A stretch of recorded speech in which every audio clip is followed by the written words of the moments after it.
जय श्री राम। बहुत स्वागत है आपका आपके अपने खास कार्यक्रम में। मैं हूं आपके साथ आचार्य राज मिश्रा। एक विषय उठता है, बहुत बार ये चर्चा का विषय रहा है कि व्यक्ति को क्या मृत्यु की सूचना पहले प्राप्त होती है या नहीं होती है। मृत्यु जब होने वाली होती है तो क्या मृत्यु से पहले व्यक्ति को आभास होता है या नहीं होता। इसको लेकर के बहुत सारे रिसर्च हुए हैं, बहुत सारा ऐसा वर्णन आया है कि मृत्यु से 24 घंटे पहले इस प्रकार की सूचना प्राप्त हुई है, या मृत्यु से 24 घंटे पहले या 6 घंटे पहले या 8 घंटे पहले उन्होंने ऐसा कहा था, उन्होंने वैसा कहा था।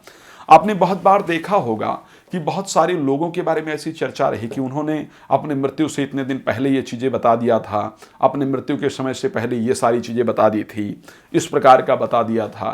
तो ये बहुत सारी चर्चाएं उठी हैं कि मृत्यु से पहले बहुत सारे ऐसे लोग हुए हैं जिन्होंने अपने मृत्यु के समय को नज़दीक आने पर यह बताया है कि मृत्यु होने वाली इस दिन होगी, इस तिथि में होगी। उन्होंने अपने खुद के मृत्यु को लेकर के कहीं ना कहीं प्रेडिक्ट किया है, खुद के मृत्यु को लेकर के उन्होंने पहले जानकारी दी है। तो क्या किसी व्यक्ति को मृत्यु से पहले यह सूचना प्राप्त हो जाती है? और अगर ऐसा हो जाए तो शायद लोग बहुत बड़ी प्रॉब्लम से अपने आप को बाहर निकाल लेंगे। क्योंकि कई बार ऐसा होता है कि व्यक्ति की मृत्यु हो गई और उसके पीछे की जो सारी जानकारियां हैं वो रह गई।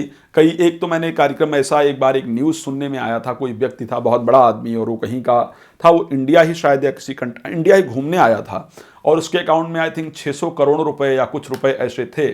बैंक का पासवर्ड सिर्फ उसी को पता था, या अपने उसका सिस्टम का जो पासवर्ड था वो उसी को सब कुछ पता था।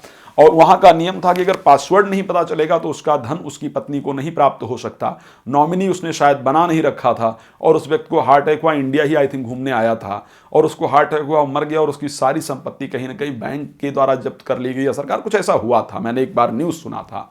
तो मृत्यु से पहले अगर सूचना मिल जाए तो कम से कम आदमी टाला, तो मृत्यु को जाना असंभव है, राजा परीक्षित नहीं टाल पाए, तो हम लोग क्या टाल सकते हैं, लेकिन फिर भी अपनी बहुत सारी चीज़ों को सुव्यवस्थित कर सकते हैं। तो क्या मृत्यु से पहले कुछ सूचना मिलती है? शास्त्र कहता है कि हाँ, निश्चित रूप से मिलती है। तभी तो ऋषि मुनि लोग या बाकी जो लोग थे वो अपने मृत्यु को लेकर के पहले बता दिया करते थे। क्या सूचना प्राप्त होती है वो बता रहा हूँ, ठीक है। अब देखिए, जनरली आप जब अपनी आंख से देखेंगे सामने की तरफ, तो आपकी जो ये नासिका है ये आपको खुद की नजर आती होगी, ठीक है। जब आप आंख से देखेंगे तो आपकी जो नासिका है वो नजर आती है। ऐसा कहा जाता है कि मृत्यु से 6 माह पूर्व आपको आपकी नासिका जो आगे की है वो आपकी आंख से नजर आना बंद हो जाती है। ये 6 माह पूर्व ये सूचना आपको निश्चित रूप से प्राप्त हो जाती है। दूसरी सूचना, जब भी आप कहीं पैर रखते हैं, वैसे अब तो ये मेट्रो सिटीज़ में तो ये चीज़ें नहीं रही, लेकिन ग्रामीण क्षेत्रों में लोग नंगे पांव चलते थे, तो जब धूल इत्यादि में उनका पैर पड़ता था तो पैर के पद चिन्ह बन जाया करते थे। जब भी किसी की मृत्यु होने वाली हो तो 6 माह पूर्व उसका जो पद चिन्ह है वो खंडित होता हुआ दिखता है, या तो बनता नहीं है, और बनता है तो बीच में वो कटा हुआ खंडित होता हुआ दिखता है। ये मृत्यु की दूसरी सूचना है। तीसरी सूचना, जब भी आप देखेंगे, आप दिन में चलेंगे तो सूर्य की किरण के साथ आपकी जो परछाई है, जिसको परछाई कहा जाता है, जो प्रतिबिंब है आपका, वो कहीं ना कहीं नजर आता है, जिसको शैडो भी कहते हैं, वो नजर आता है। मृत्यु से 6 माह पूर्व आपका जो शैडो है वो खंडित दिखता है, उसमें सर नहीं दिखेगा आपकी शैडो में। ये एक महत्वपूर्ण सूचना होती है। तो ऐसी 3 जो महत्वपूर्ण सूचनाएं हैं वो कहीं ना कहीं आपको दिखाई देती है। और उसके साथ स्वप्न में आपको प्रेत आपको पकड़ करके रखे, अगर ऐसा स्वप्न आता है तो ऐसे कंडीशन में ये निश्चित रूप से है कि ये मृत्यु की सूचना है। बहुत जल्द 6 माह का करीब करीब मृत्यु का समय इसको निर्धारित करता है। स्वप्न में अपने आप को गधे या भैंसे पर बैठ करके दक्षिण की तरफ जाते हुए देखना, ये कहीं ना कहीं अपने आप में मृत्यु की सूचना है।